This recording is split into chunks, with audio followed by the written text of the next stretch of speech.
Hey, what's shaking there, Jason?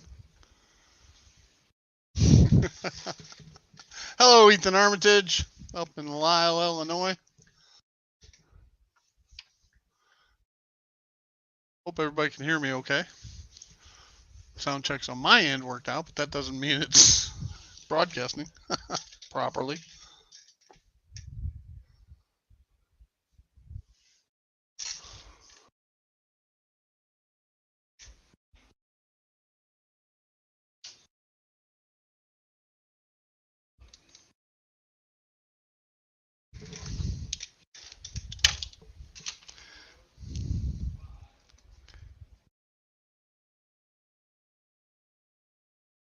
Good, good, good, good, good, good. Thank you, Jason, for verifying that.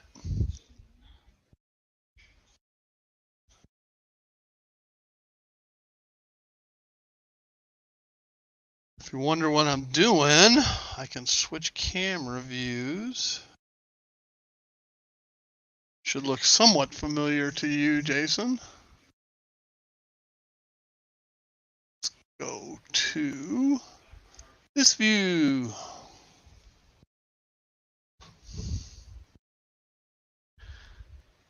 It's the Walther's hardwood furniture kit.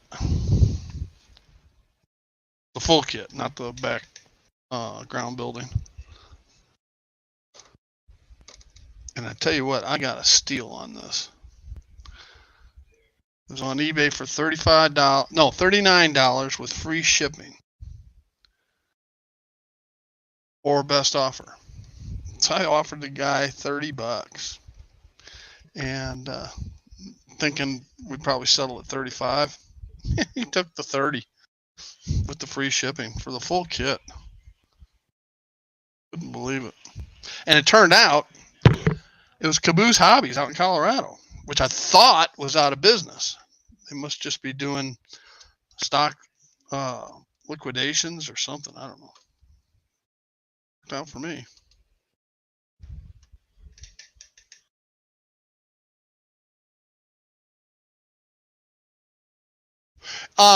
They just change the name every now and then. It's the same kit, and the decals have both. It's got hardwood furniture and it's got heritage furniture. I think it's hardwood furniture. Yeah, it shows hardwood furniture on the box, but unless the full kit is hardwood furniture and the background building is heritage furniture. There's a possibility. I don't know.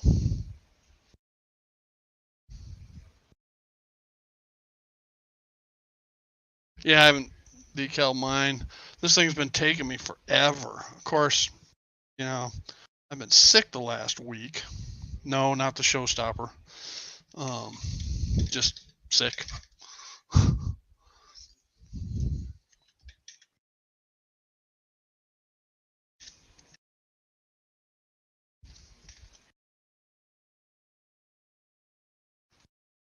And between the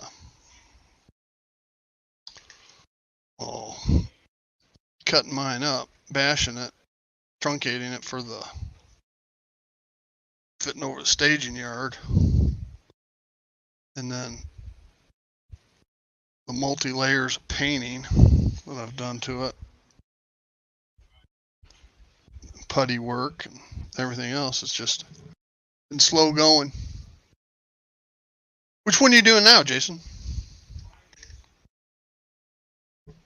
Oh, the ITLA thing.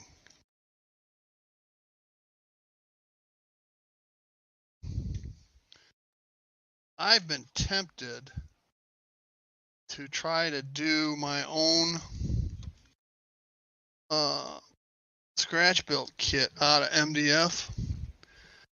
My hometown, Downers Grove, had 3 train stations on the queue, and the Main Street station is just a gorgeous brick building. They've restored it now, but I've been tempted either buying DPM parts, because they sell all the modular parts, either doing it that way or doing the MDF, and then uh, put a cardstock printed veneer on it.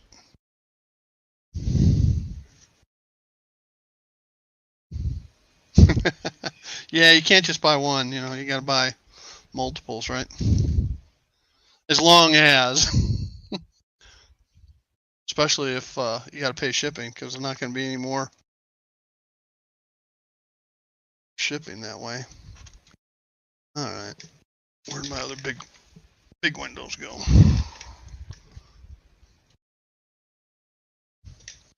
Did you see the Westinghouse series that Steve Bennett did? Those were ITLA parts, if I'm not mistaken.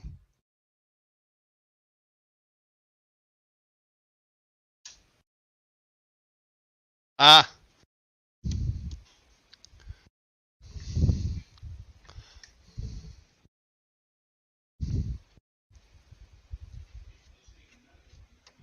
Where does ITLA ship out of?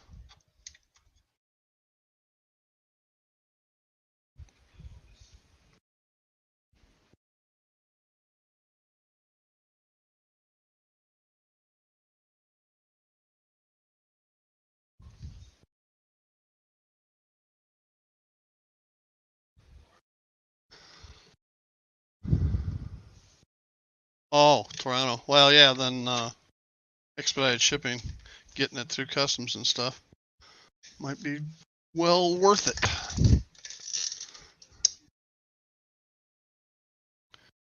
I only got one side left to do. This side dry.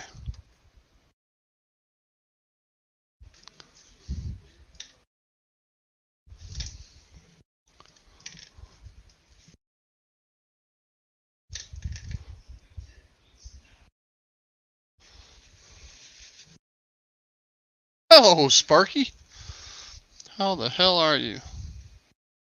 Yeah, I was gonna join in on your Wednesday live stream, but I fell asleep.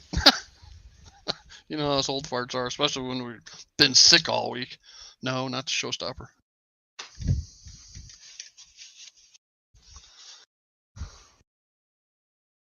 I guess I'll have to start the trains for you, Sparky. I put the U-boats away, but I broke out a couple GP CB&Qs, GP 35s, just for you.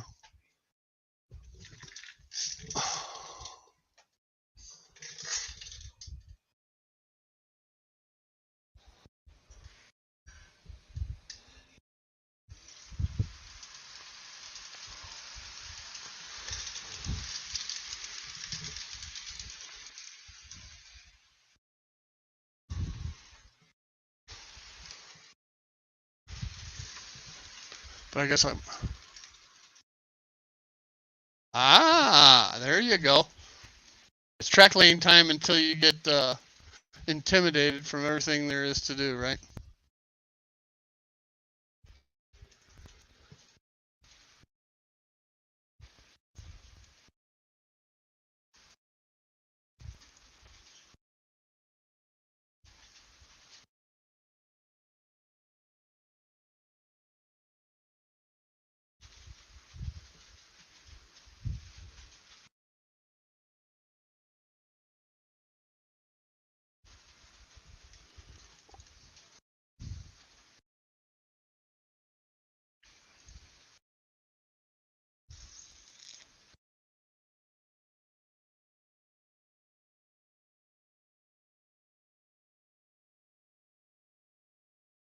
Oh, don't want that camera. Want that camera. What camera do I want? I guess I do want that camera. I want that camera. That's what I want.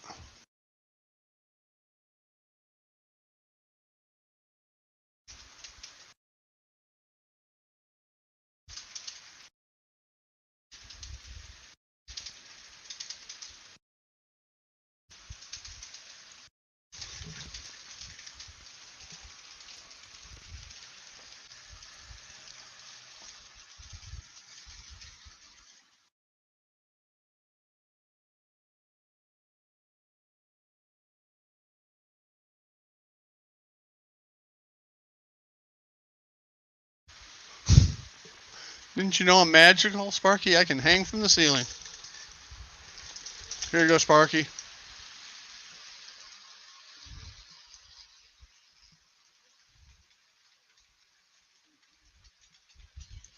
Pair of GP35s.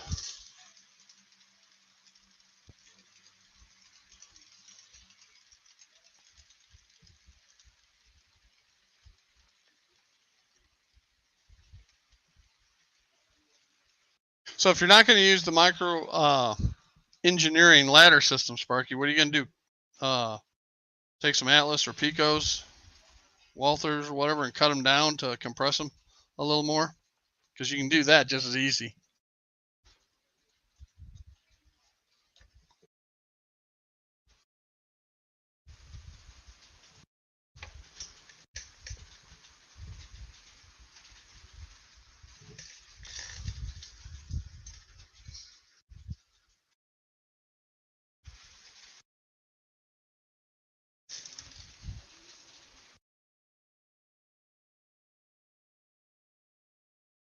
I don't know anybody that's made them, Sparky.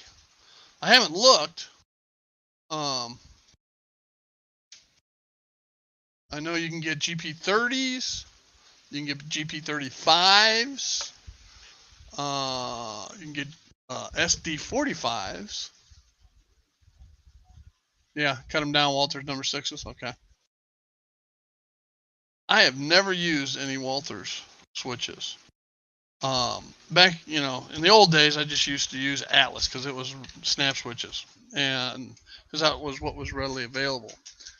But I quickly learned on this layout when I started using snails or tortoises that even if you adjust the torsion bar on those throw rods, it'll tear up. It can. I say it won't always, but it can tear up the throw tie. Okay, and because the rails are riveted to it, and they're not riveted very well, and so they can come out and be problematic. Well, I'll keep my eyes out, Sparky, for a GP38.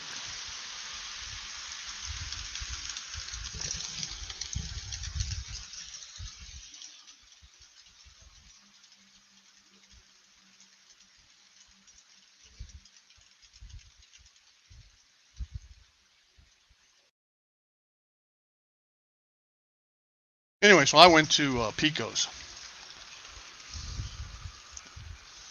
and thus far I only had one Pico where a rail came out, similar to what happened to your microengineering, Sparky. But I think that was pretty much my fault because I had it right on the joint for the drop down section. So I had fiddle farted around adjusting it so many times I think I loosened it up. But anyway, I got it fixed.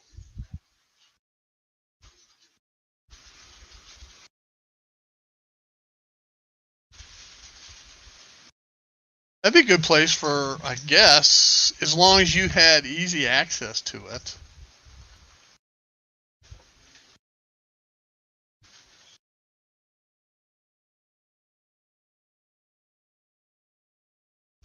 When did the GP38 enter production? That may be why you can't find one. It may have been after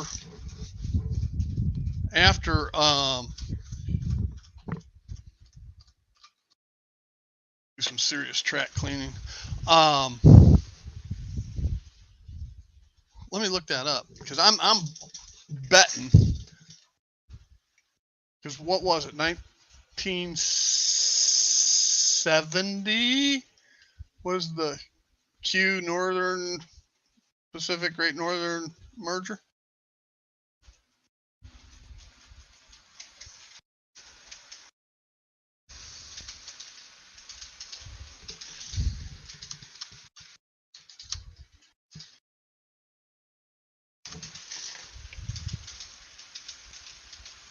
Oh no, they started making them in 66 through 71, so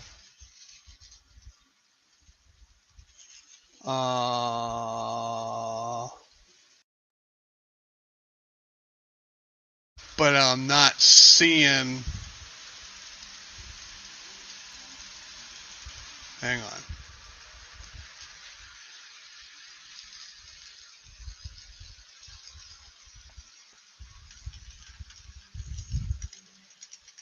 It doesn't show the CB&Q having any. It shows Burlington Northern ordering them and had 6 of them.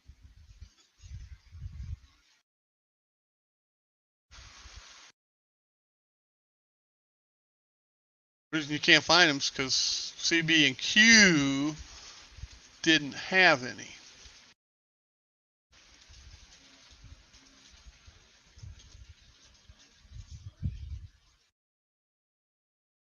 Jason found out the same thing.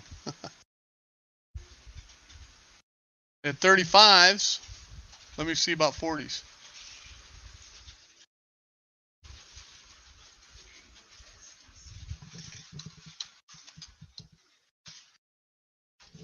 I'm doubting they had any 40s.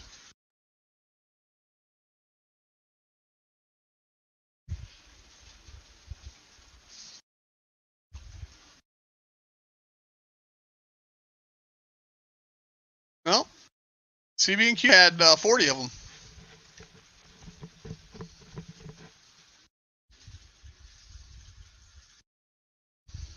Interesting.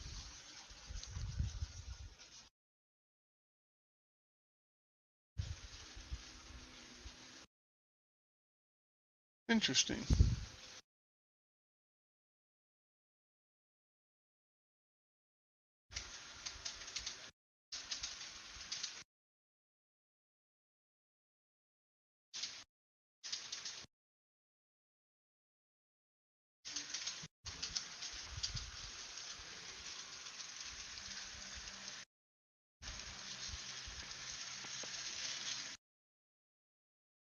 They also had, Jason, they also had GP7s and 9s.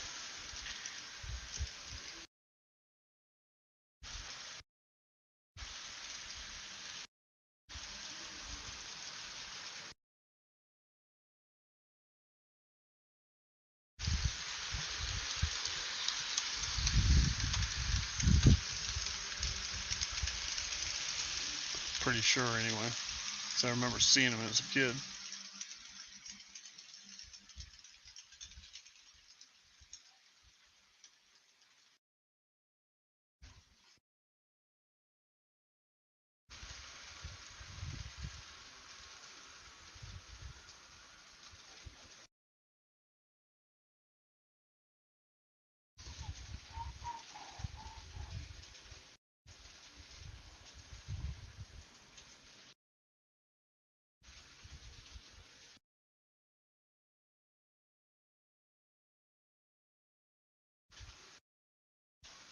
Well, maybe not GP7s. GP9s.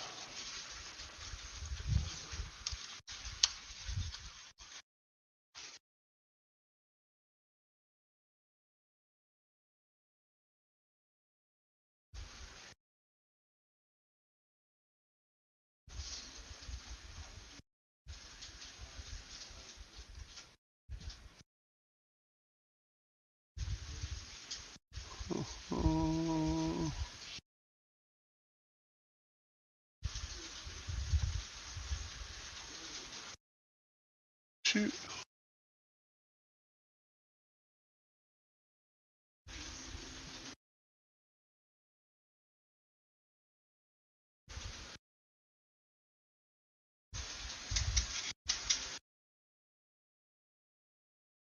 Well, I can solve that problem, Jason. Maybe.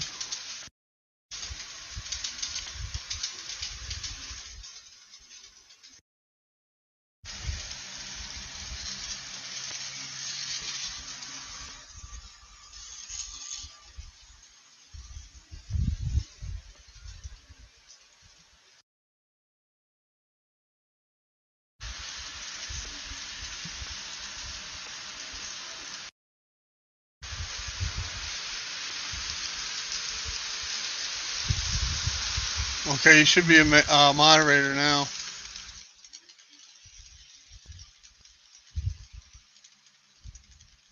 You didn't turn blue, but yeah.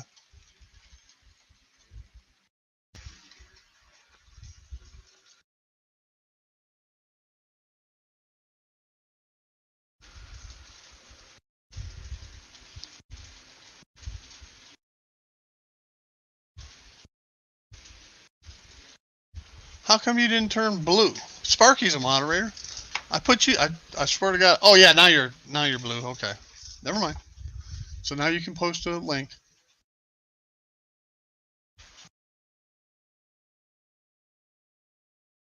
Hey, www.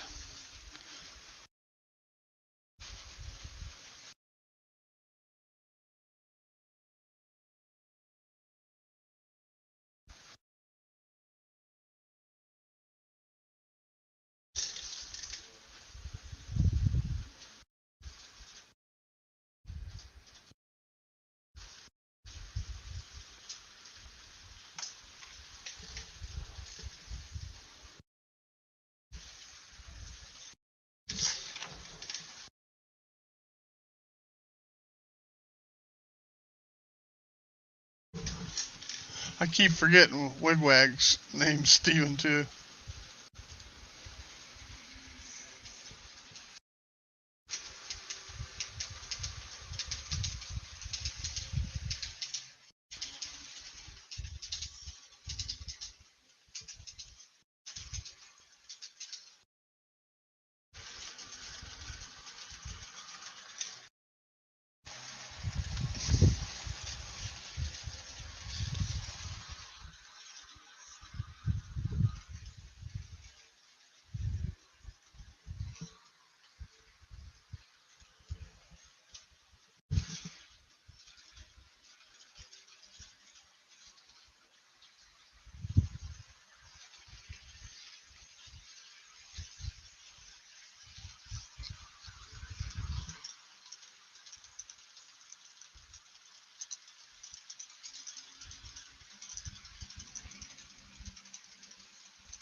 Ever since I ballasted.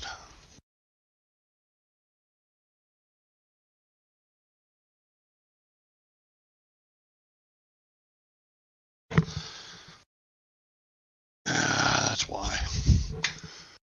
I'm a terrible conductor. You know that?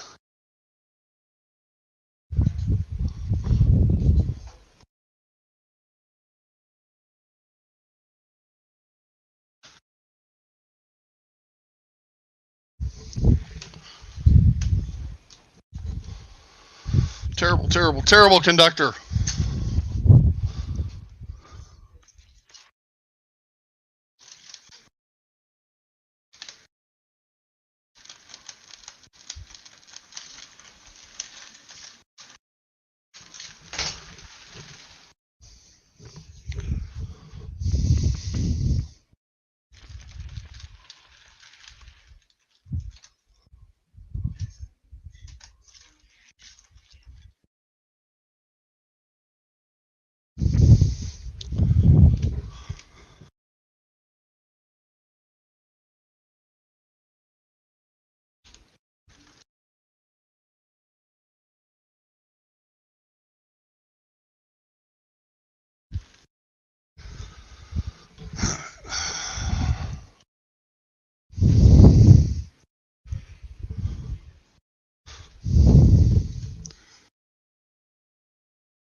Trains run better when the switches are thrown properly.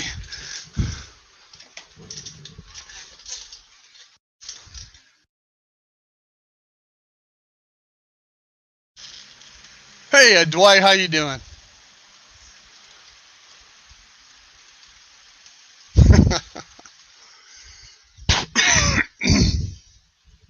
Keep it up and I'll just be a rail fan.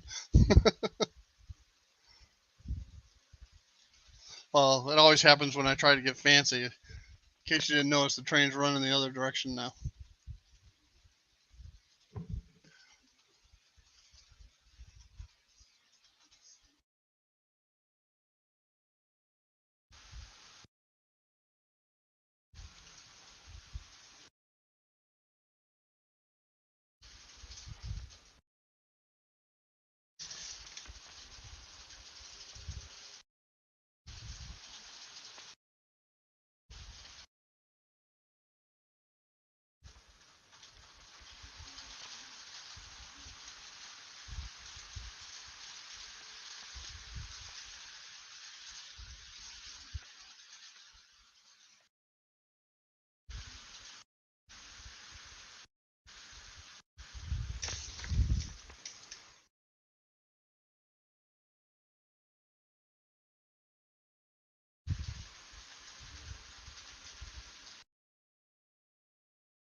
Sparky, you're one of the few people that's ever told me to speak up.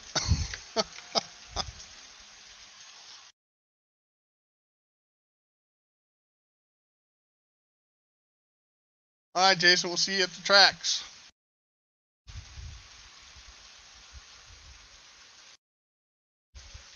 Well, I think it's about time for our first mail train. Maybe. We'll see.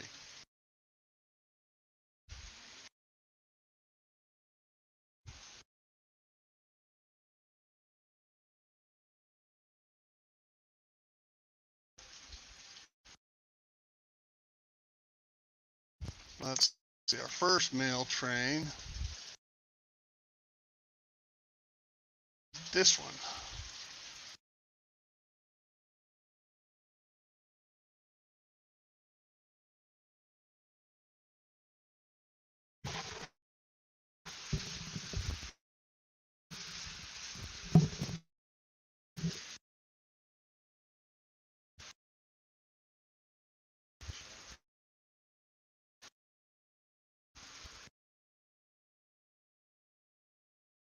It's a video file plane, so if it's choppy, you'll know that's why.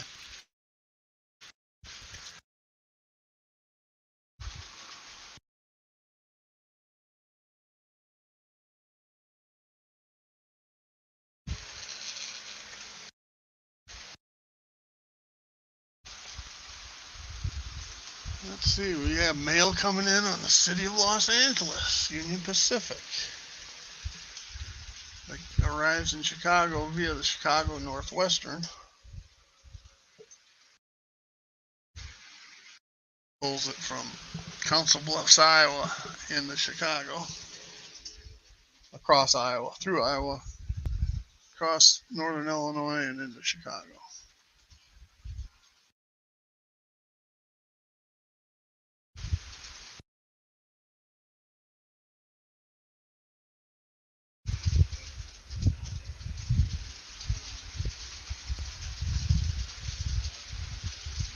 Morse code. And mail's here.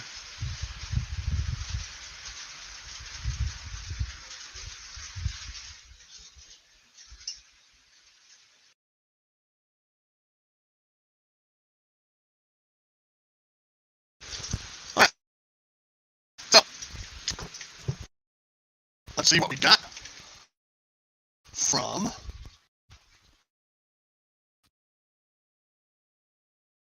find it. Here it is, right here.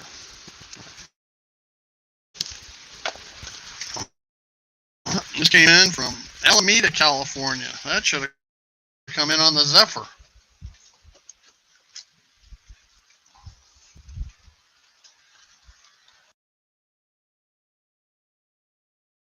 Huh.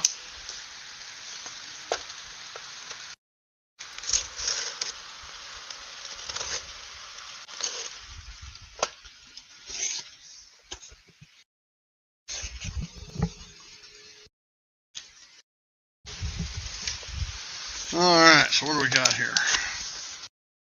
Ah, ha, ha, ha, ha. We got two things here. All right.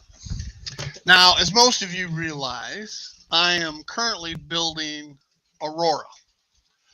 Okay. Back there. And Aurora, Illinois was the furthest western suburb, and still is now, that had commuter service from Chicago on the CD&Q. But it was also made famous through a skit in Saturday Night Live, and then into its own movie.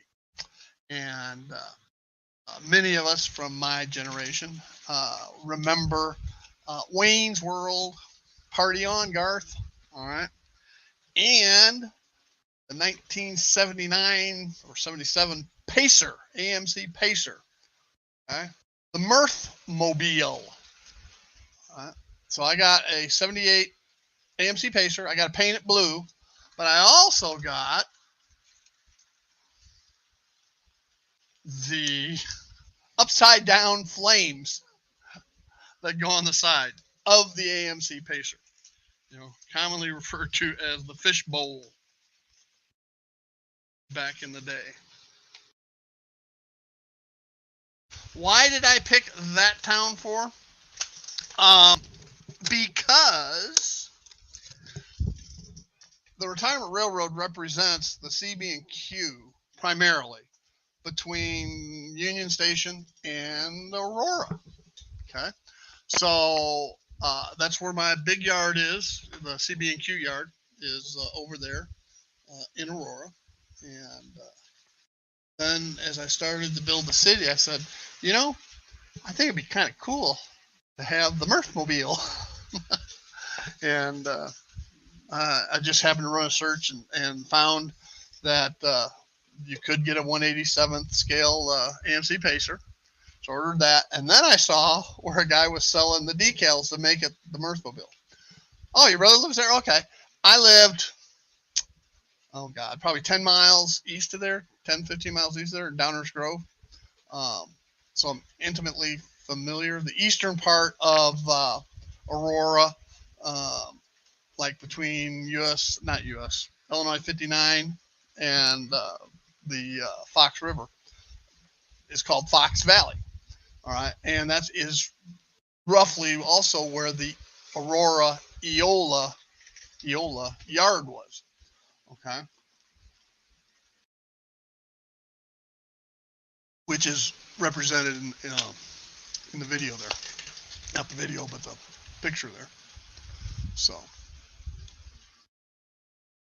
yeah, I used to go pheasant hunting out in the Fox Valley area, and as a kid in the 60s and 70s.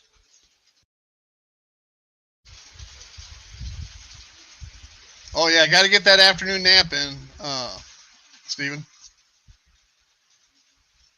Yep. Well, that's my old stomping grounds, Dwight. There used to be a drag strip out there on US 34, and the Starlight Drive-In. I spent a lot of time at Starlight Drive-In in high school. In my 1960 Oldsmobile Dynamic 88 Holiday Sedan. So.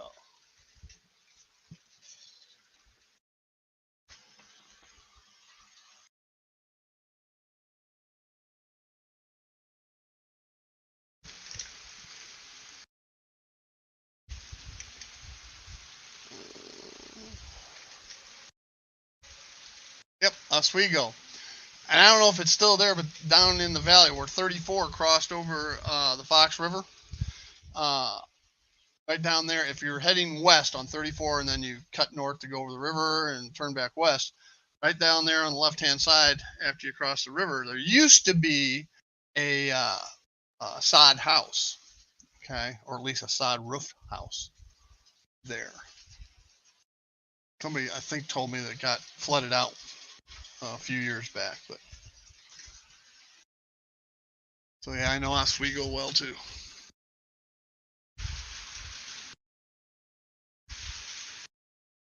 Before the interstate system, or before Interstate 88, which was Illinois East-West Tollway I-5, and before Interstate 80 was done, we used to go to the Quad Cities a lot because that's where I had an aunt and uncle, and that's where my parents both grew up. And so we'd take US 34 out there towards Mendota, Sandwich area, and then at Illinois 92, I think.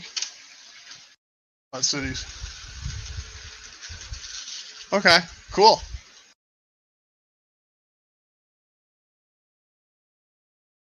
Now, are you from that area, Dwight? Or just familiar with it because of your brother?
Okay. Salmonok.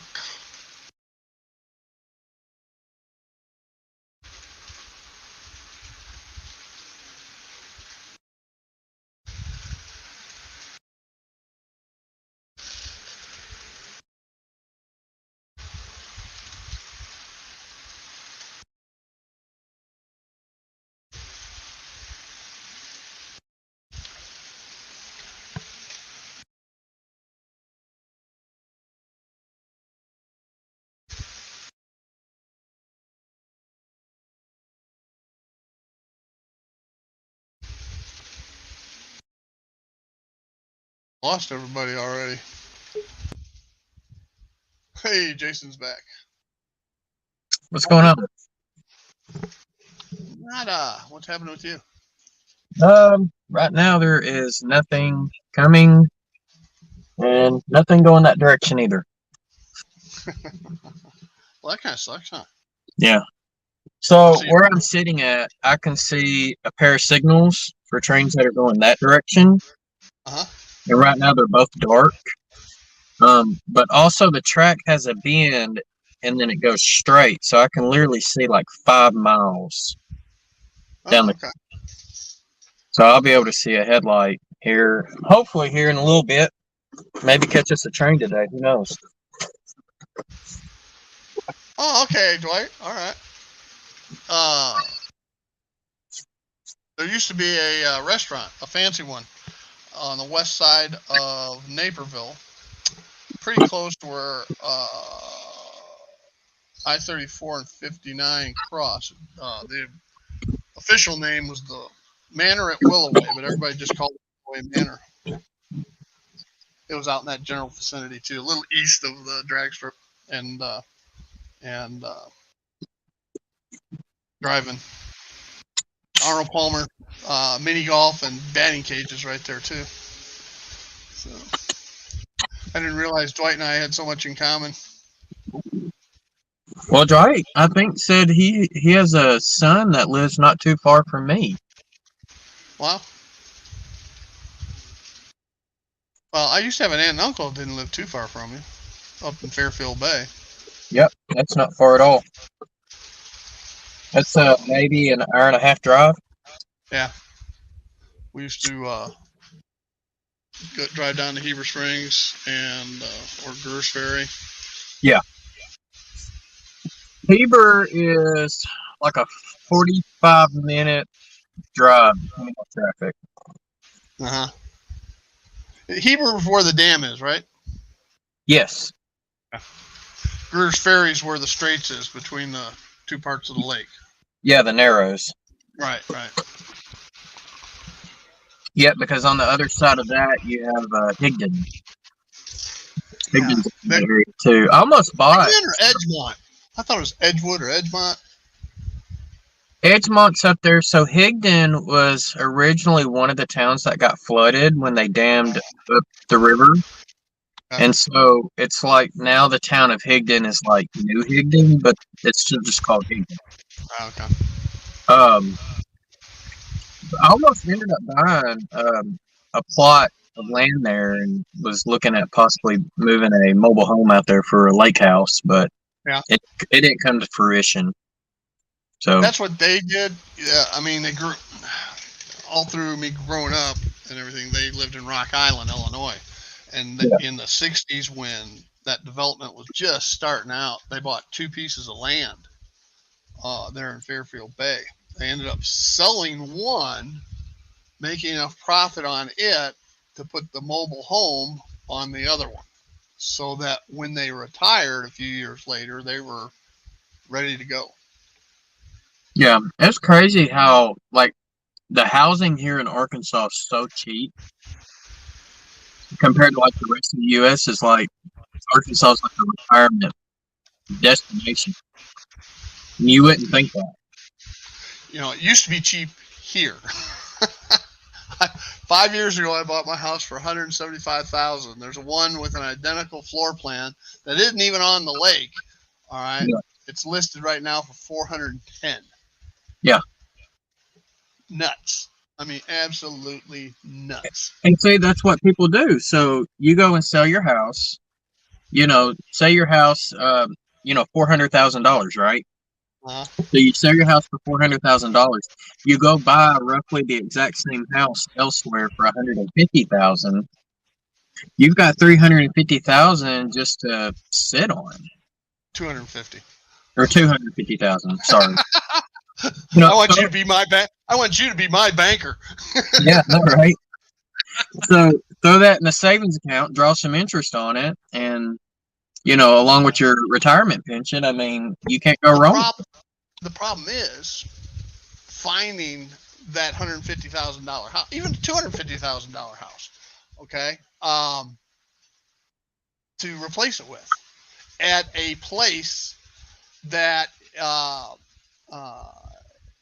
would be acceptable to my wife. Yeah. When I retired, I wanted to retire to the hills of Tennessee, and my wife was not having any part of that. Okay. Really? Yeah, she had enough experience at my aunt and uncle's there in Fairfield Bay, being so far away from everything. All right. Hell, it took them an hour just to go to a Walmart, and that's before they had super centers. All right. And that was probably the one either in Heber or Mountain Home, maybe? Conway? Yeah, Conway, or no, what's the one? Clinton. Conway is on I-40. What's straight up on I-40? Clinton. Clinton? Yeah, they had something there in Clinton. I think it was one of the original old Walmarts. Yeah. So, and then, there was a little IGA type store there in Fairfield Bay that it had the staples of what you needed, but definitely not what we're used to today. Oh yeah. But then they put a more direct road between Clinton and Fairfield Bay, and it didn't take an hour and 15 minutes anymore. It only took 30 minutes because it was a cut across the mountains instead of winding around all over the place. And I think that's because Fairfield Bay has grown so much. There's condos, timeshares up in that area now, and that's probably why. The golf resort is what it's really known for, because they got two excellent. A train that's there he goes. You know what's crazy is Cabot, where I live at, Greystone is not what it used to be. And that used to be a really, really big golf community there. And they've already shut down one of the courses, like completely. Wow. You're looking at two 18-hole courses. Oh. And they used to have, I think it's like the amateur PGA amateurs tournament there. Right. It would be one of the stops. Not like the big PGA tour, but just the amateurs. So yeah, there's different levels within the PGA too. Yeah, one of the lower levels is the one I'm speaking. Yeah, and there is an amateur level. It's not the PGA. It's the USGA has Okay. tournaments. PGA is the pros. Okay, now amateurs can play in the pros, but that a PGA tournament has prize money. A USGA tournament has no prize money. Okay. So, and that's how a lot of the college students and stuff will graduate into the USGA or also be playing to increase their amateur status. That's like when Tiger Woods won the first time he won the Masters. Was that his first or second pro tournament? All right. I mean, he won it remarkably fast. Let's put it that way. Yeah. Here's one for you. My brother was at that tournament when Tiger won, and my son was at the last Masters that Tiger won. So, Dwight, what town does your son live in again? I know he lives north of me, but I don't remember exactly what town.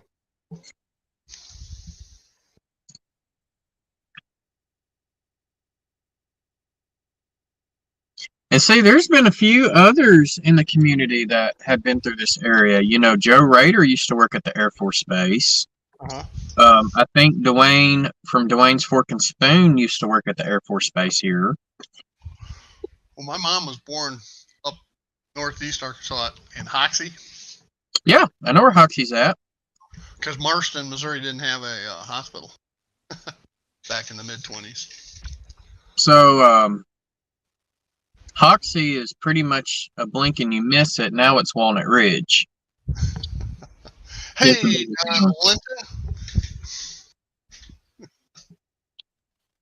And hi, John.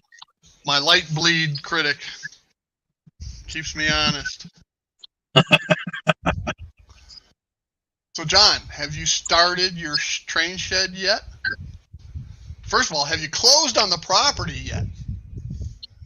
Yeah, you got to close on that property before you can build a train shed. It's funny because my son ended up going to school, graduating from Tennessee Tech, and marrying a girl there from Cookeville. And Okay. John moves 30 miles south to Sparta, and there's a lake kind of in between them off to the west a little bit called Center Hill Lake. That's where I wanted to retire. Yet everybody else, goes there, and I don't get to go there. So, do you know where Morristown, Tennessee's at? Morristown? Yeah. I've heard of it. Okay, it's between Knoxville and Bristol. Okay. So it's kind of, you can either get to it off of I-40 or the other one. I think it's 82. 82, 81. Okay, 81. Yeah, so it's right there in that area, very close to the junction, where it goes up to Bristol. And that's where my wife's grandparents live. Okay. I have good friends from Rutledge, which is just a little bit south and west of there. Yeah. And man, I'll tell you, man, that is a long, long drive. Going from central Arkansas all the way to the eastern side of Tennessee. Oh, yeah. Tennessee's a long state. Yeah. It's like driving across Texas. Yeah, don't rub it in, John. I work in Cookeville. Williford. I don't know exactly where Williford's at. I haven't heard of I'll have that to look either. that. Yeah, I'll have to look that up, Dwight. I know it's a smaller town. I got a great industry for you, and I'm Oh, sure it's on or near your route. Batesville Casket.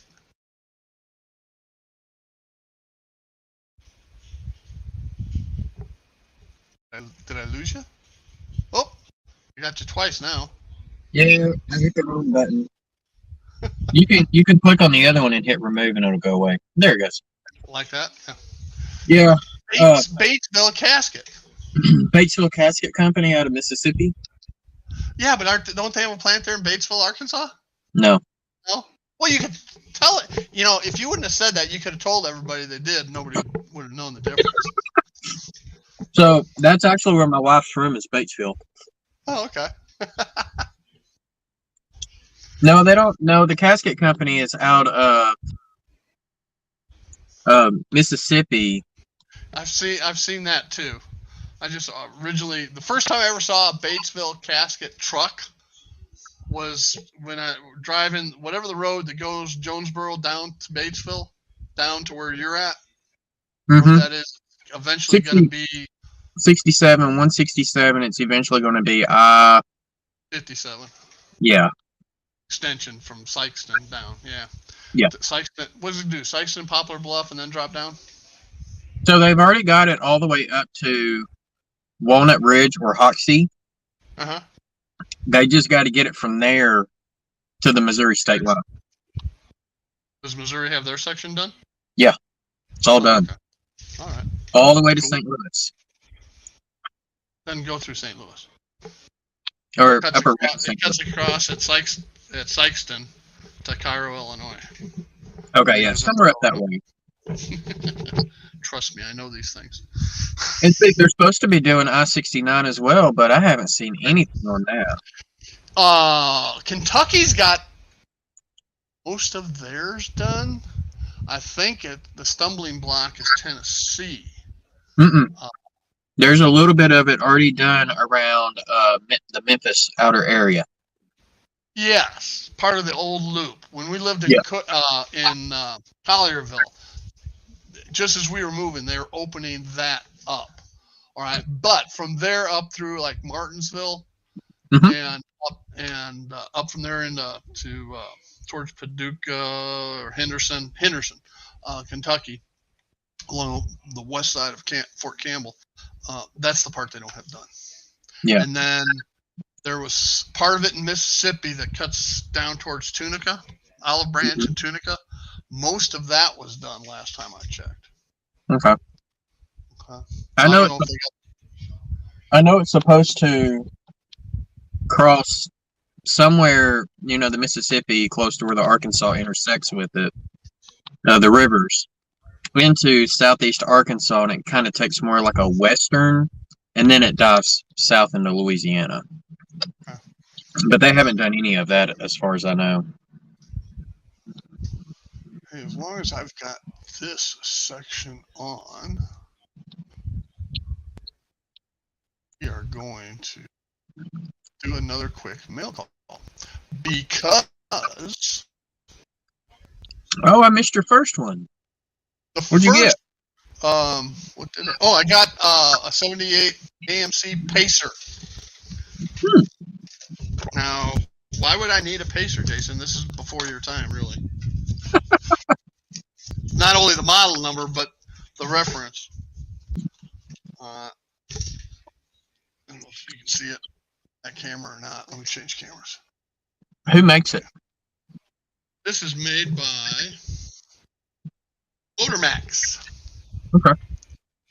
And I had never heard of them until I saw this.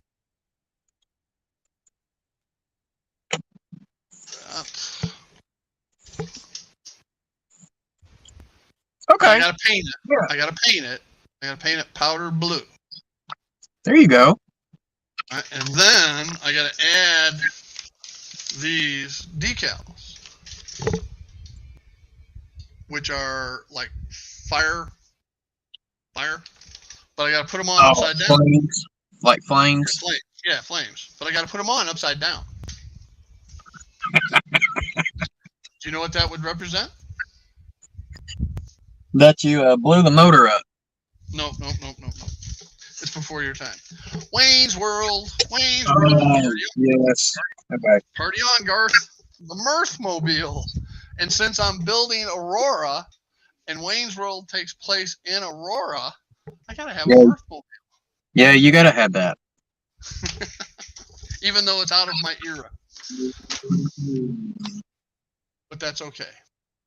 Rule 1. A lot of the vehicles I've been buying for a really, really good price, Oxford models. Yeah, Oxford diecast. Yes.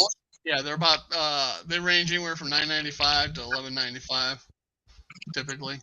And I think if you buy from their website, I think if you buy like 8 at one time, I think you get one for free or something like that. Claude was telling me about it. Cowboy Valley and Timberline. I keep getting his channel name backwards, but when I met with him at the Northwest Arkansas Train Show, we came across a vendor who had some of those, and there were some vehicles I didn't have, so I definitely hit that up. Now that Bush, plus you can get all eras. Yeah. Now I bought that truck from Bush Models, and that truck, man, it looked great, but man, Bush is so very proud of their stuff. Yeah. I mean, I bought 2 Oxfords for the price of 1 Bush.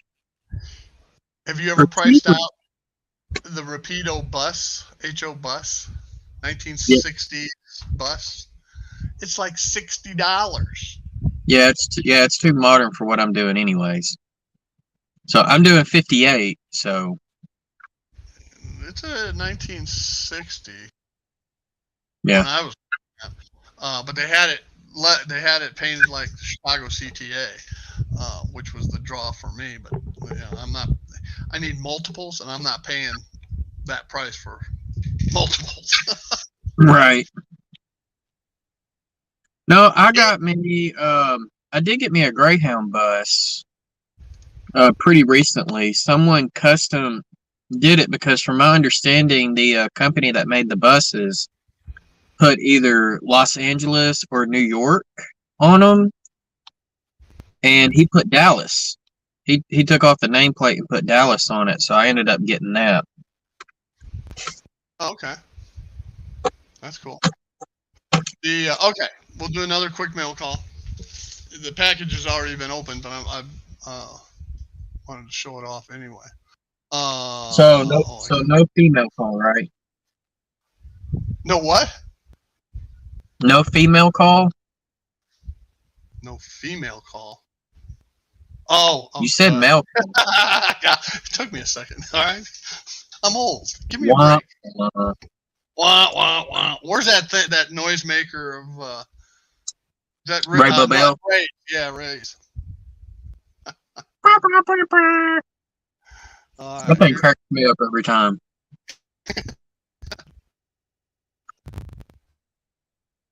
I had a noisemaker. I had one of the things I bomb.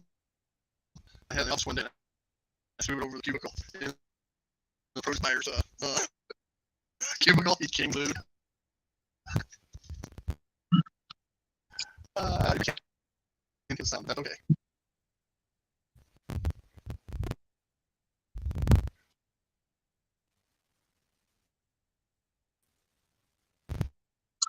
I don't know if my data service has gone wonky, but Steve, you got all jittery. Is anyone in the chat? Yeah, it's up. Your video looks fine. Yeah, but it's up the resources because I'm playing a video, so it'll be jerky and the sound will be jerky and things like that. But that's the price one. Hey, if I want to show this video. Yeah, it's like I'm only catching like every 2 words. Me or the video? It's only your voice that It's okay. So Dwight's saying you're breaking up too. Uh, All right, so that makes me feel better. It's not my service. That's not you. There's a way, and I got to remember how to do it. There you go. There you go. You're good. I'm good now? Yeah. I don't know. Maybe when you have that one camera up, it just distorts your whole voice or something. I don't know. It's still playing. It's still playing the same video. Oh, that's a video. Yeah. Okay. But there's also a voice talking in that video. Okay. So maybe, and see, I couldn't hear the voice talking. It was just like when you were talking, it's like your voice was cutting in and out. Yeah. Okay, so we got a Santa Fe Chief. Yep. Yeah, but it's not the Super Chief. This is the Texas Chief coming in.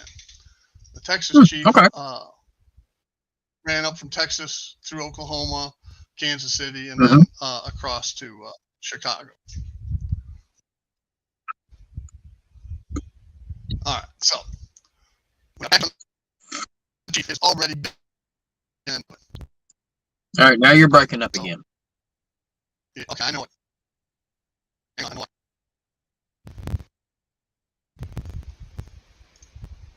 I bet it's not anymore. No, it's not anymore. Okay. What it is, when I switch view from StreamYard over to the Manicam window, for whatever reason, that's when it starts breaking up. And it shouldn't. I don't know why it would do that by changing windows. But anyway, here nor there. Okay, so what I wanted to show, and I've already opened it up and already have it in use. Originally, I oh, Robert, what's going on, buddy? Hey, Robert. Yeah, they'll let me in anywhere, man. You know, it's like once the freak bust in, man, you just can't get rid of them. Okay, so originally, this monitor, this is my touchscreen monitor, and I had it where it is here. Then when I started doing operations with Mr. John Linton, I wanted him to be able to throw the switches. So I moved this touchscreen over there, okay, under where this camera that's looking at me now is, which I can show. Where'd I go? Right here. All right, and if I zoom this out a little bit. Okay. Look at that box card, that red and yellow one. Yeah, where'd I get that? That's a good question. Where did you get that one? I won that in the Train Freak giveaway. And better yet, this one here is the CB&Q one I won. Yeah, I see that one too. See? So anyway.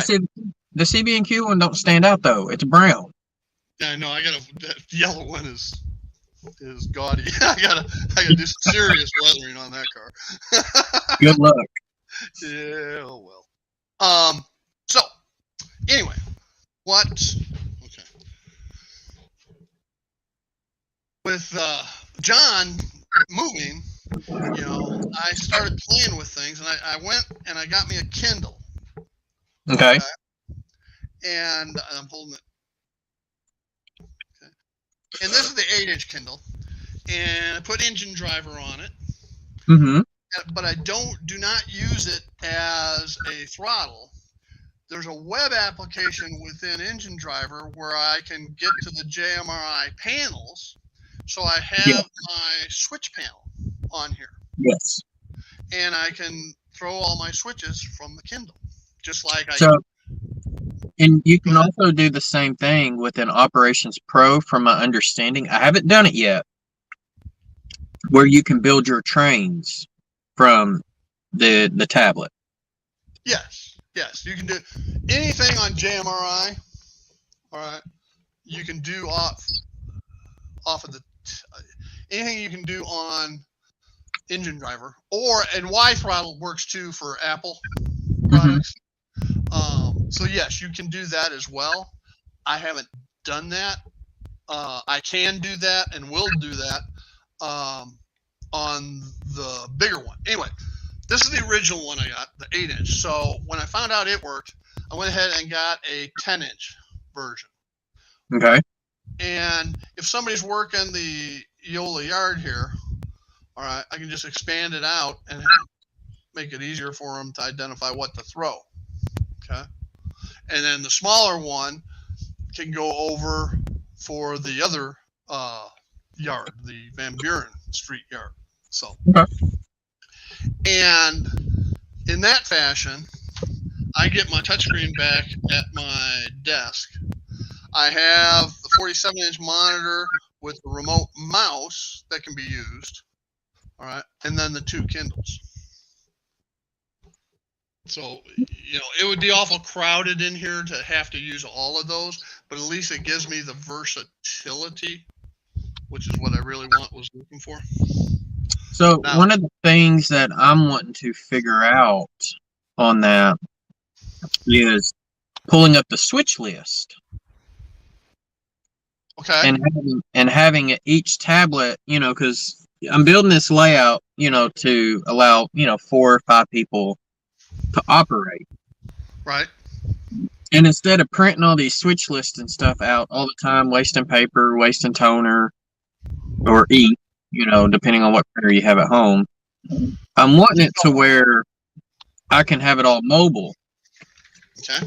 Well, let's try it. Okay. I'll go into my operations. And we want to look at trains, right? Yep, you go to trains. And then just pick one to build it. Yeah, I can just preview one. Yeah. I think there's a checkbox under the list of trains that says print or preview. Right. I've got all that. Yeah, so you just enable that and then you can preview it. Yeah, like this. All right. Hang on, I got to change over. I want that to be desktop. All right, and I want to go to that. And I want to go to that. Okay, so there you go. There's a switch list. See it? Yeah. Okay, so it's on here. So if it's on there, I should be able to bring it up on the Kindles. The tablet. Yep. So let's go look. Now, is that your switch list or is that your manifest? It looks like your manifest. Basically the same. Yeah, it's a manifest. It's a manifest. But you can do the same things. Okay. So I have the web driver up.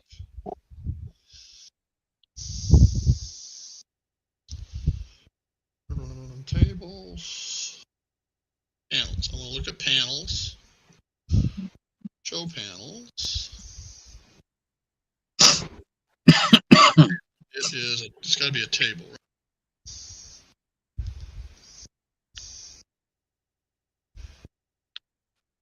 Figure this out. It's operations. Trains, there it is.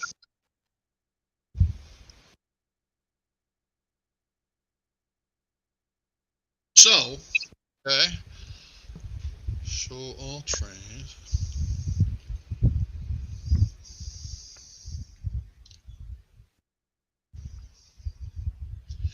Okay, but it does not show. It's showing the train. Right. But it's not showing all of the detail. All it's showing. Well, wait a second. That's the manifest. Let's look for conductor. Yeah, here it is. Got it right here.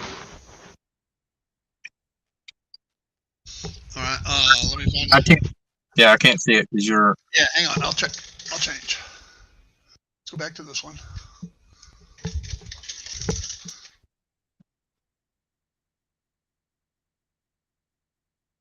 Okay. That's awesome. That is very good to know. So yeah, it'll do that. And I assume Y throttle will as well. Okay. If you were using the Apple. Okay. Yeah. So that's what I've got. I've got an old Apple iPad? Yeah, like the first generation of the I iPad know 2. on my cell phone, which is an Apple. Okay. Yeah. I open Y Throttle. I can go to the same web applications. Right. I haven't. This is the first time I've gone to this. Okay. This is the first time I've gone to this. But the diagram, the panel for the diagram, and the switches, I know I could get to that on the iPhone as well. Okay. So I would bet 100% chance that on an iPad or iPhone you can get to this one as well. I'm just thinking that's just going to be much easier, for me than. Especially because your layout is so big and round, and if you're on one side of the peninsula, all right, and your computer or whatever's on the other side, you need more mobility, so to speak. Mhm. I mean, mine, Yeah. I only have to walk 12 feet, 15 Well, feet, something. and my printer is in my office, which is on the other end of the house. Yeah. So. Yeah, and these Kindles that I got, $50 shipping. That ain't bad. No, Well, like I said, I've got 2 iPads. I've got one really old iPad, so I don't know if that one's going to work or not. Uh-huh. But I have another iPad that is like the first generation of the iPad 2. Okay. So these are Kindle 8s.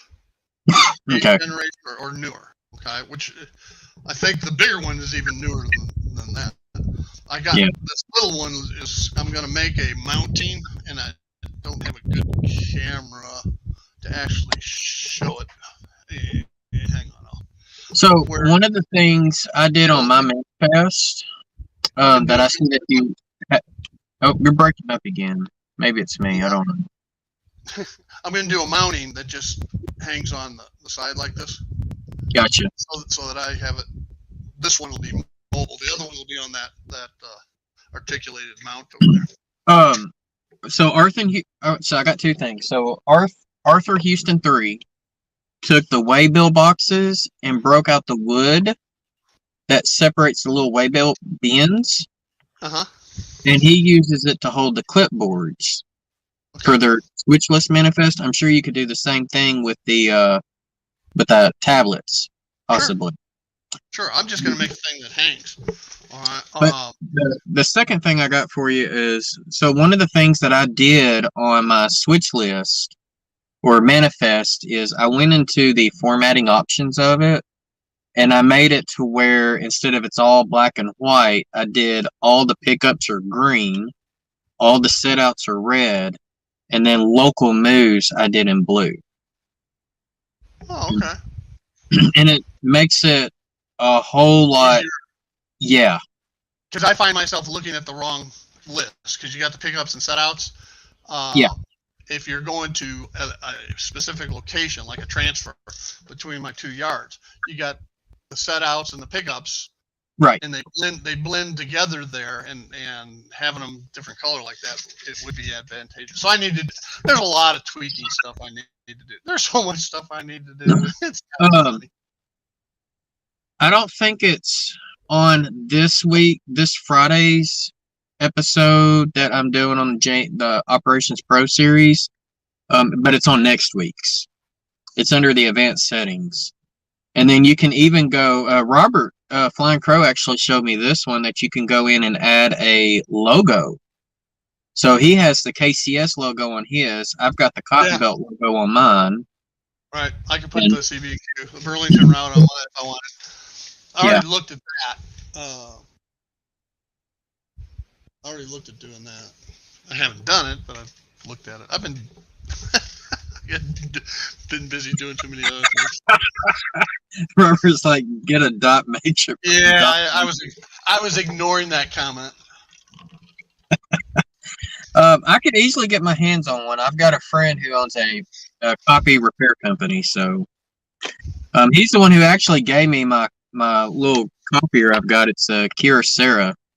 But like I said, it's in my office on the other end of the house, and I'm just trying to find a way not to, you know, waste paper. If I could just do this through tablets, man, that would make life so much easier.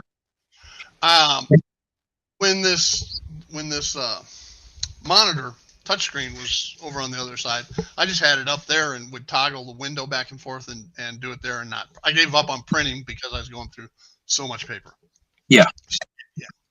Well, I was taking pictures with my phone on the screen, doing it that way, you know, because I'm like, that's quick, you know, just snap a picture. Yeah, but that manifest, I already closed it out.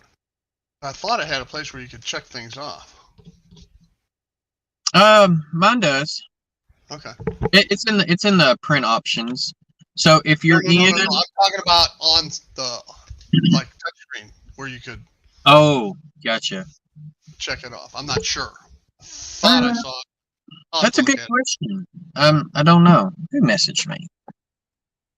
Probably right. No, it was David. I'm not ignoring your lead.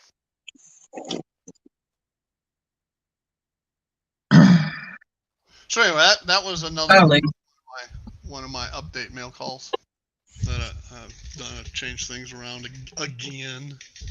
So.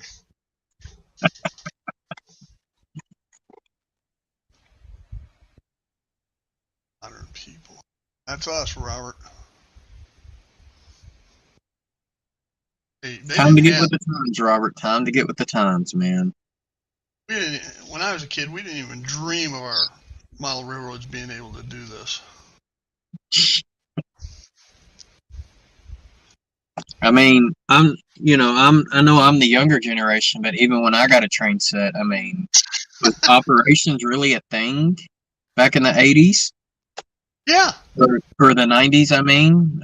Most hobby shops, you didn't really hear about it.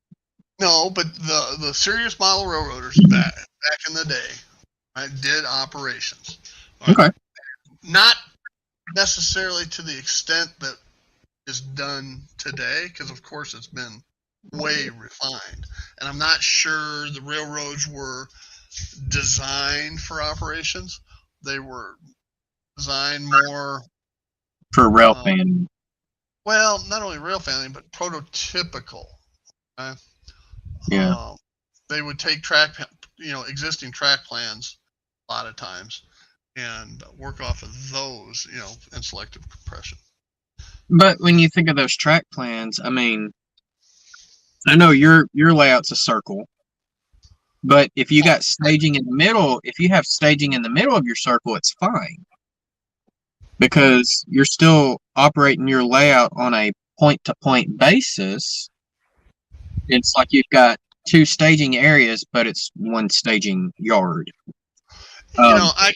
I could operate if I divided back over there and just went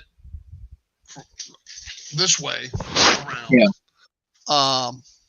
Because I do have the lazy dog bone was first. Right. Okay. So I could operate point to point, where Aurora is kind of the end of the line. Right. And where Union Station is end of the line. All right. Now that I like to let trains just run and do my operations with other trains just running. That gives me a sense of having to stop. Yeah. And yield, so to speak. So. See, I'm doing the same thing with mine. So mine is not a loop style layout, or it's a point to point, but I am putting dog bones on both ends. Right. So just so you have the ability to reverse the trains to go back the other way. Right. If I would have went all the way around the room and put in like a lift bridge where the doorway and stuff is, then I would have shorted myself out of two more staging areas or staging towns that I could have railroads come and interchange. Right. So, yeah, some people ask me about my design, like, why are you doing that? But that's the reason. So that way I could have more than just one railroad, working the layout. You've got a route, you got another route that comes in and interchanges, and then you got another railroad that comes in and interchanges in a different spot. Yeah, And it just makes the operations that much more interesting. Yeah, you're a lot more prototypical in that regard than I am. I operate two primary railroads, Right. Santa Fe and the Burlington. But I have the ability of other railroads getting into my running and utilizing the same trackage to get to Right. Union Station. And the Santa Fe will be running one track, and the Burlington will be running side by side on another track. All right. In a kind of a fantasy type scheme. And if you look at the way I've designed, I got Berwyn Cicero over here, and then I got Van Buren Street Station back behind me, and then across the bridges I've got Lockport Industrial. Well, if you look in the stockyards in between, if you're at Berwyn and Cicero looking towards Van Buren Street Station, that represents the Van Buren Station. From that view represents the Burlington yards at Berwyn Cicero. Okay, from a viewing standpoint, not from an operation standpoint. All right, and likewise, as you leave Lockport and come across the McAlsag River over there, canal, you hit the Union Station. Well, then the other side of Union Station is the Santa Fe yards, which view-wise is you're looking at Van Buren Street Station, but it's kind of meant to viewing-wise to represent the Southside Santa Fe yards. Right. So my viewing and operations are two different things. So. Yeah, no, I totally get it, and it's going to be the same thing for me, in a way, you know. Robert, if you're going to go that direction, what I expect to see the next time I come down is one of those time clocks that you have to put the paper in so it punches. Yeah. And you better have a time card with my name on it. You know, you could probably buy one of those pretty cheap. Yeah. Well, when I worked for my grandfather, when I was a teen, that's how we actually had the cards, just a paper cardstock that you put in there, and that it would pop that time on it. Yep. Oh, when I started working, we had time clocks. So. Man, if you didn't put it in right, man, your time would be all jacked. Like you had to put it in just right. Yeah, and then they went to the computerized time. You still had to do the card, but it was computerized, register it, and then those got really messed up. Yeah. You know, we got one where I work at, you have to put your finger on it. It's all biometrics. Biometric, yeah. And that was because we caught people putting time in for others. Exactly. Yeah, that happened a lot. I used to have a camera. When I first started, I was corporate safety and security manager, so I had to have a camera above the time clock so that we could go back and look if there was ever a question of who punched that card at that given time. And if the guy whose card it was wasn't anywhere around, right. then we knew. So. Well, I guess I'm not going to get to see a train today. Man. That stinks. I caught two yesterday. Okay. I caught one. So I caught one earlier this week, actually two. And as the train was going by, the wind blew my camera over off of my truck. Oh my! Hope it didn't do any damage to the camera or the truck. No, it's a GoPro. It's designed to take a beating. But yeah, it literally, I had this sitting on the hood of my truck, and it literally just the wind whoosh, as it was recording. And the crazy thing about it is that train had a heritage unit. Oh. It was it was a KCS-M, so it's a Kansas City Southern de Mexico's. One of the Gray Ghost. It was a Gray Ghost.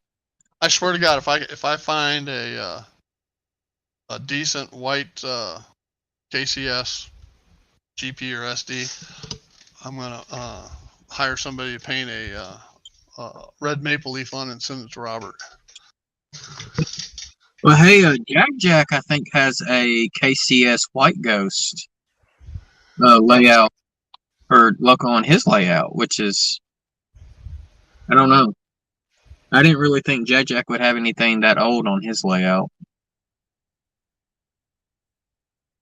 Now, the other KCS paint scheme is yellow, orange, red, brown. That's the Southern Belle. Okay, is that newer than the white or older than the white? Okay, so that is newer. Okay. Well, okay.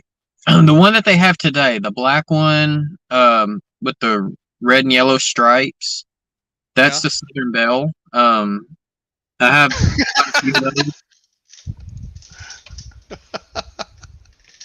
Can we block Steve on his own live stream? That's for my comment about the red maple leaf. So, and Robert knows more about this than I do because I'm still learning on some KCS stuff.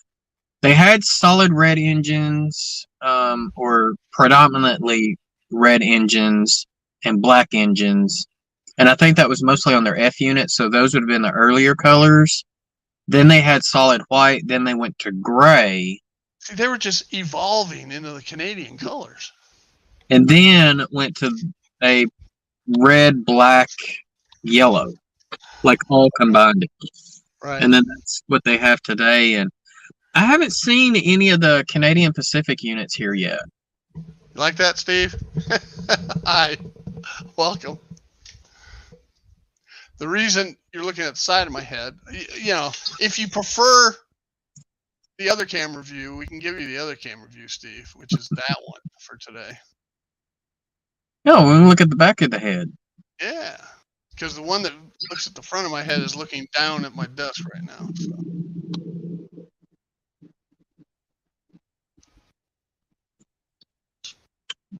Let's go back to the other one.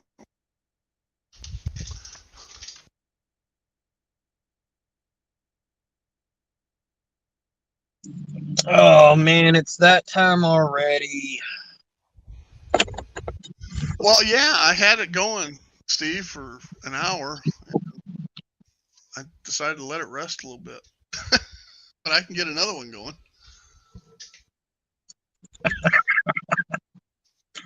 Well, Steve, 87th, man, if I could get you a train, I would, because I'm actually sitting at the railroad tracks, but ain't nothing coming.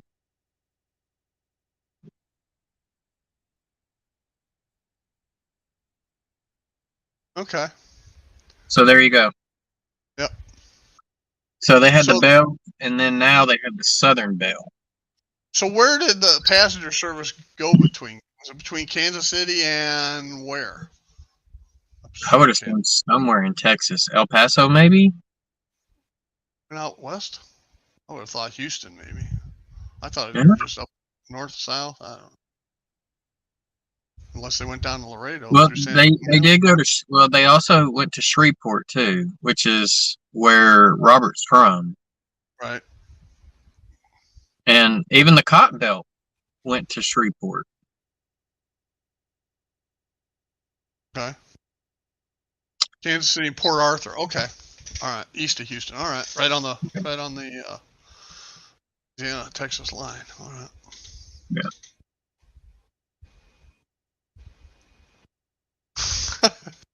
All right, John. That's why, John, you were always behind me when we had operations.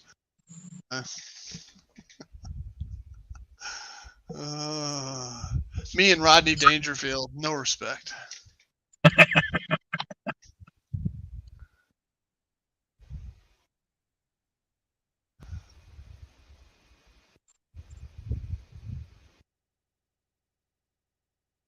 Okay, what was named for Arthur Stillwell? The Bells? Oh, I lost something somewhere.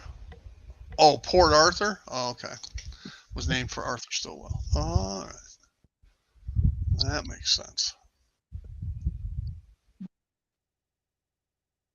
All right, we ready for another mail call, I guess? Yeah, let me see what you got, because I'm fixing to have to hop off. I got to get back to work. My lunch is about over. Yeah, don't turn into deep. Where it takes you an hour to unbox it. No, not me.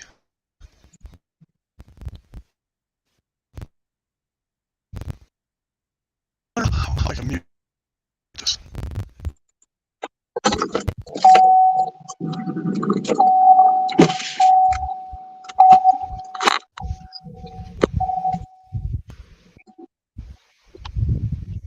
All right, this is the Capital Limited. Capital Limited, is that a B&O, C&O? B&O ran between New York City down to Baltimore, down to Washington D.C., and then across to Chicago. And the thing about it, there were 3 trains basically that serviced the New York to Chicago market. You had the 20th Century Limited, which was the New York Central line. You had the Broadway Limited, Pincy. They had some other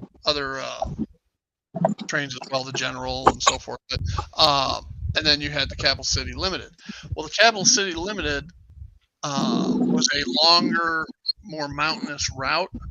So they turned Baltimore and Ohio turned it into the luxury train. Okay. Okay. Because they couldn't compete on the lower cost market that people wanted to get there in a hurry. So people with money weren't as concerned about getting there in a hurry because it was an overnight train anyway. So they had like salons and barbershops and just all kinds of shops incorporated into the train. Ah, okay, gotcha. What trains deliver stuff from England?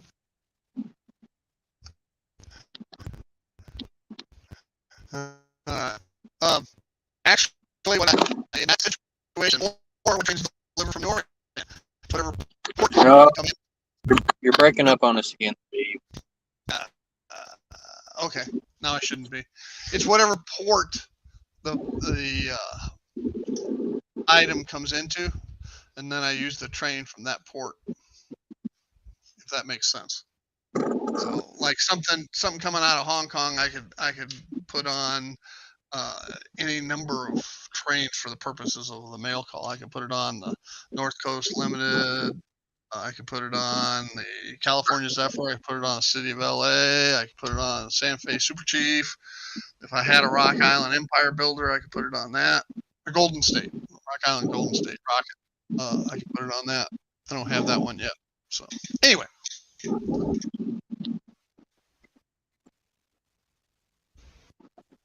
All right, what if it came out of the port down around Miami and Fort Lauderdale?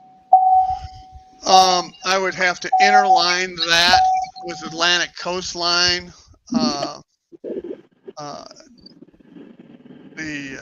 was the old? What was Chessie down here before it was Seaboard. Chessie? Seaboard Coastline. Yeah, you had the Atlantic Coastline and the Seaboard Airline, right. And then those two merged, and I think they also merged with the L&N to form right. The Seaboard Coastline. Okay, and the L&N went into Chicago, so. Okay. So I could interline it in that fashion, but I don't have an L&N either, so. Anyway, so what did I get on the Baltimore, Ohio? I already did that one.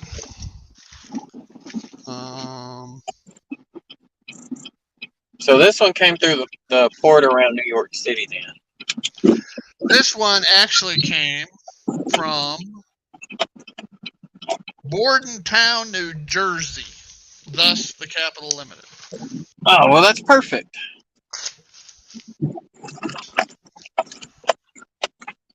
And what I have here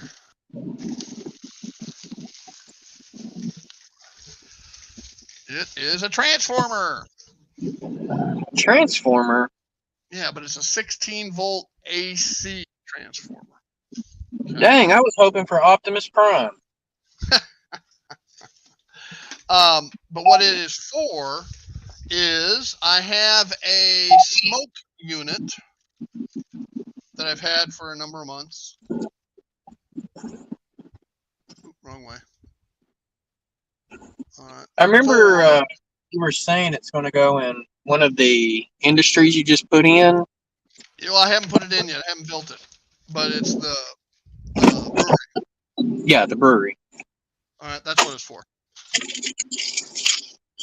So, did I tell you what building I'm using for my brewery on my No, layout? no. What are you using? Okay, so it's a Walters kit. It's from their Ford series, and it's the tire plant. Oh yeah. With the big black. Hopper on the outside. Yeah. I looked at that building as well. Not for a brewery, but to add to Aurora. Yeah. But I think I ran out of room after I get these two in. Uh, then I'm gonna put on some of the back ground and backdrop buildings and putting in a motorman so I can have some down the street running. Hey, Mystic. All right, so before I get off of here, I got to show y'all this. So we have people, with me working at a public library system, we have people that donate books all the time, right? Okay. I ended up getting this off the donation shelf 2 days ago. Oh, cool. That's right up your alley. Well, ironically, I gave my grandfather a another copy of this book for Christmas years ago because he retired from the Cotton Belt. Uh huh. And I went down there 3 weekends ago because I said I needed to borrow it. And so I have his copy at my house, and then now I ended up getting this copy. Well, cool. So Now you're now, giving his back. yeah, now I'm going to give, and that was the only Cotton Belt book I have been looking for a, decent price off of eBay. I got a free one. So can't beat that. Yeah, it works. All right. Well, I need to get out of here. When All I get righty. back to the office, if I don't have a lot of phone calls I got to remake, I'll pop back into the chat. All right. Well, we got about 20 minutes left to go, and then we're gonna Oh, call okay. it a I'll day. just So, call it a day again. So, all right. Y'all have a good one. See y'all all right, later. Jason. Be safe out there. Bye. Bye. So I think I did all my mail calls. Ding, ding. Pretty sure I did all my mail calls. Yeah, I did them all. Okay. So what's everybody else up to? Is that run DMC? I don't know what you mean by that, Mystic.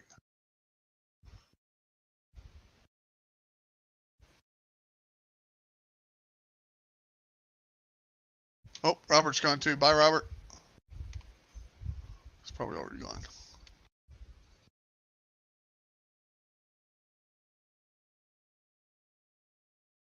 All right, we'll get the train running again for Steve.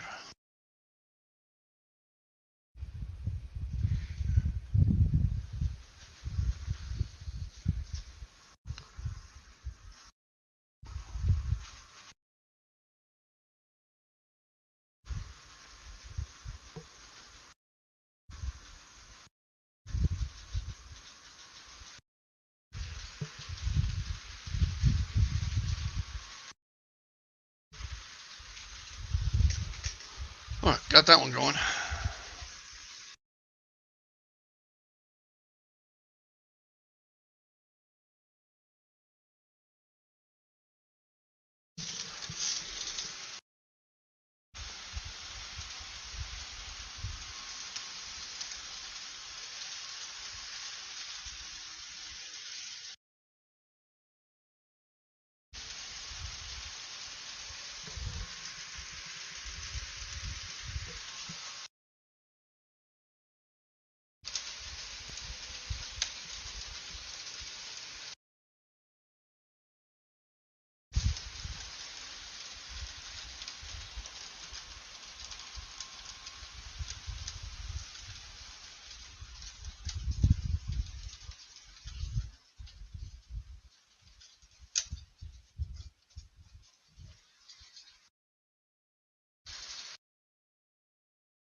You're living medium?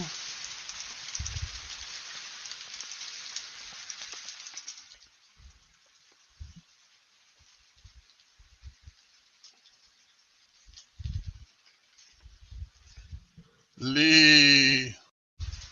Sorry I missed you Sunday. I was sicker than a dog.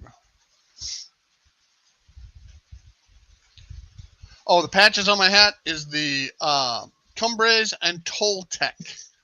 Okay. Scenic Railroad. And one of them is the, let's see, which side is which? One side's Colorado flag and the other side's New Mexico flag because it runs along the state line between the two over the Continental Divide. Pretty cool railroad.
I'm not ignoring y'all. I'm just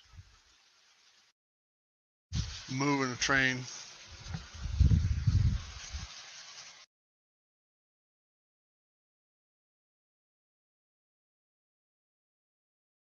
Yeah, it's cool. I need to do the Durango and Silverton next.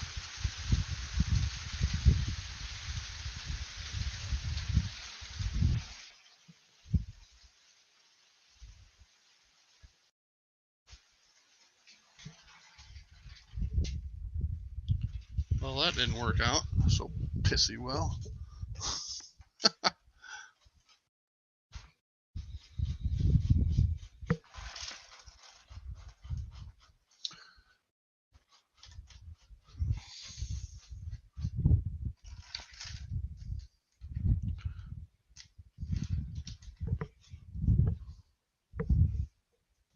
Oh, that's up there. Okay.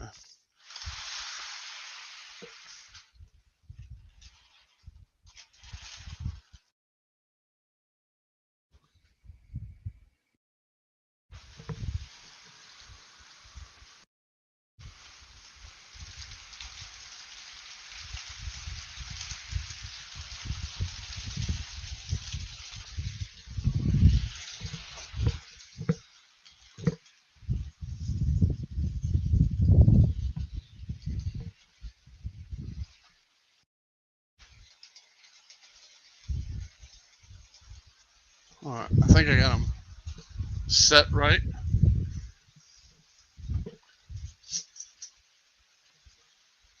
Yeah, I made all the trees.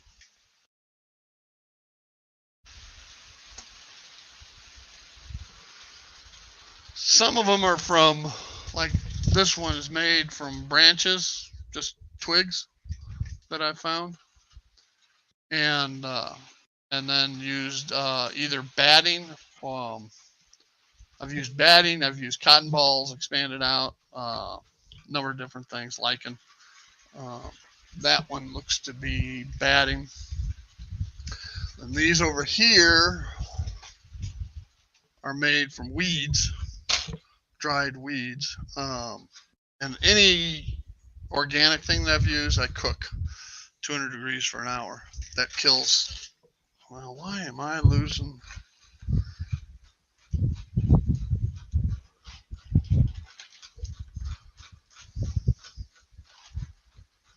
Having a bad day at Red Rock here. Check the gauging on those wheels.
Huh. I found an unsoldered rail joint. Go figure. After all these months. And then the trees back there, Mystic, that's just lichen, puffball lichen.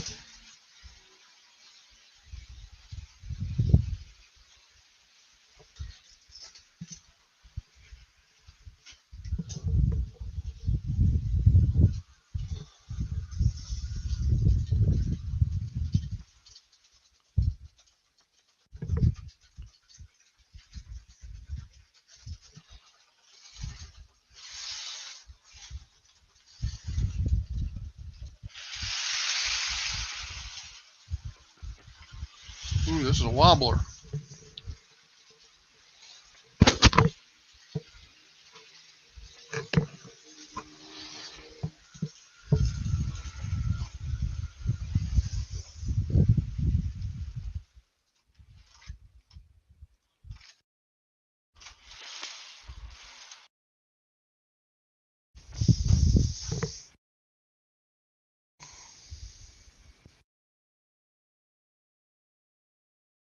That's what I get. Battery dead.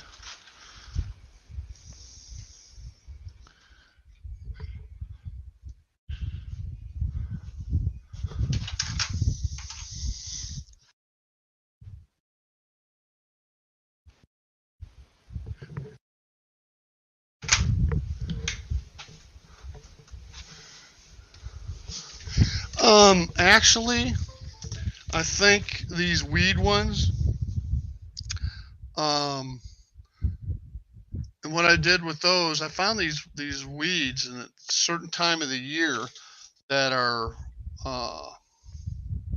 like off season, and so they're just these stems, and they have these little like seed pod, beginnings of a seed pod, and I cook them down and uh,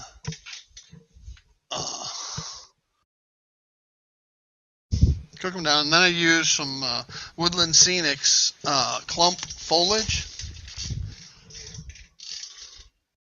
and glue those on. Of course, this is after they've been baked.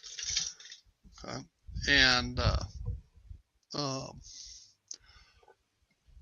Then after that, I spray the clump foam down with 3M spray adhesive, and then I sprinkle on or dust in some ground foam, varying colors of ground foam.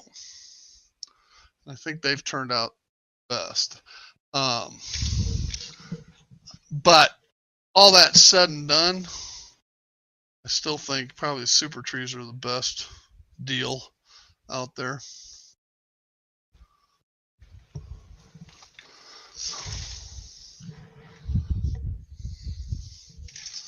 You know, I've used armatures. I've also used different Woodland Scenic armatures, the plastic ones with a wire inside that you can bend around. I've used those. Just an assortment of stuff. And again, they're not, the Super Tree stuff is by far the most realistic, I think. The most realistic I have is these weed trees, followed by the twig trees if you find the right shaped twigs. The fine leaf foliage is good, Mystic. That's what I use for the leaves. But you got to have something to put that onto. And you can, furnace batting that you pull out and get it real thin. Okay, really, really thin, because by the time you spray it down with an adhesive and stuff, it's going to clump up on you. All right, so the thinner you can get it, the better. Then go in with your fine leaf foliage. And cotton balls will do the same thing. Here's some batting. Okay, this is like stuffing out of a pillow or whatever. You just pull and tease this stuff till you get it real thin. I don't know if you can see me doing this or not. Really, really thin, because even though it's thin, you look closely, the fibers are still filling all that in, so it will clump up on you to a certain degree.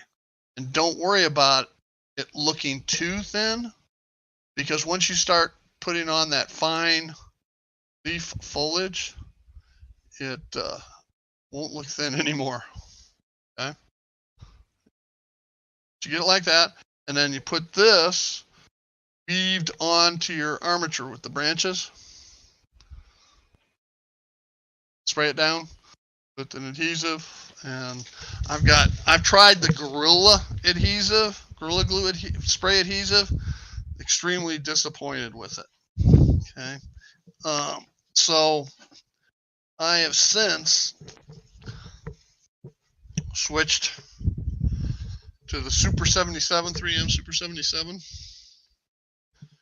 and the High Strength 90.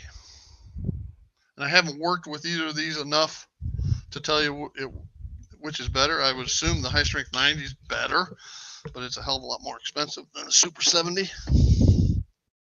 So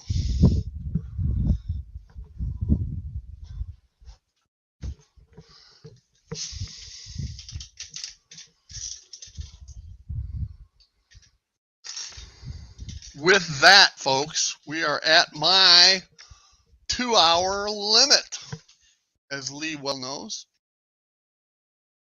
I will be coming out with another tip of the day, Building Aurora Part 9. It's in production now, and it has to do with building the furniture factory. So it's been rather involved because of the truncation and all the windows, all the painting detail. I'm putting in the window frames now. Then I will weather it before I put the glazing in. And the glazing, for those, I was real impressed on how a black wash works on the glazing. Because if you're not detailing the interior of a building, you need to do something where you can't see inside of the building. Okay, but you still want, if you're lighting your buildings, which I do, you still need to be able to have the light come out. Now, one of the things I tried early on is light diffusing window film. Woodland Scenics, and let me go back to that other camera. And where's my pointer? There it goes. I tried this stuff and extremely disappointed. A year has gone by, and I'll show you what problem is with it. I tried it on one building.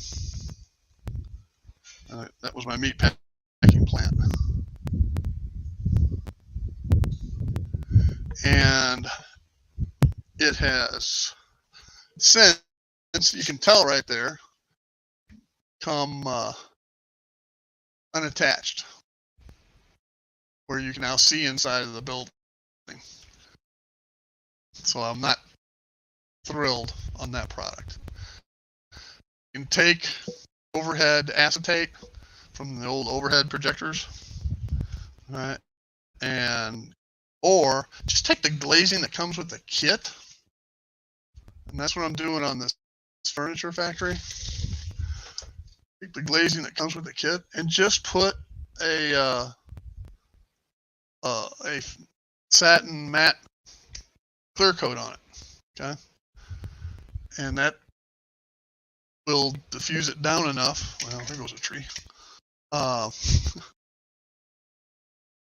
It frosts the windows up, okay, where you can't see in, but yet the light comes out of it, and it gives a great effect. The other way was the buildings I bought from Real Rails train show. Somebody had painted one of the buildings, painted all the glass black, okay, and another one they had used a black wash on. The one that's painted all black, I took a Dremel with a steel brush and took a lot of that black off where it had the same effect as the black wash. And at night, or when the lights are on in the building, it looks like shadows inside the building. Okay, like there's people and stuff or equipment and so forth. Yeah, vellum's the same thing as the acetate type stuff, Steve. But it leaves the black wash leaves the impression of shadowing inside from either equipment or people, etc. So I really like that effect as well. This one, since it's more of an office looking building, or like a showroom maybe for furniture, it's going to have cool white bulbs in it to represent fluorescence. And then the frosted glass instead of the black wash. So the problem with vellum and acetate is the same as the vellum's the same shit that Woodland Scenics uses. Showed you how well that works. So maybe I used the wrong glue. To me, extra fine, but it didn't. It lasted a couple months before it started to unpeel. Now the acetate from the overhead projection sheets, none of that has come off. I use that like on passenger car windows, the old Athearn windows, if they come out or if you buy them and they're missing pieces and so forth, use that, and I'll show you a car I did that way.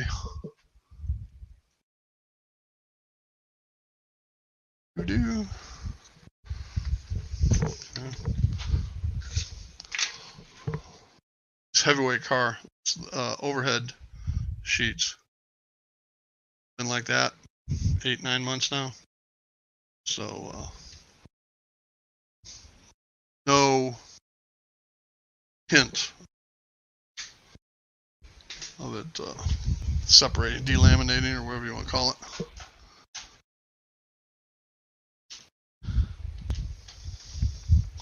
But I thought I'd try the that Woodland Scenics product, and epic fail, which is unusual for Woodland Scenics.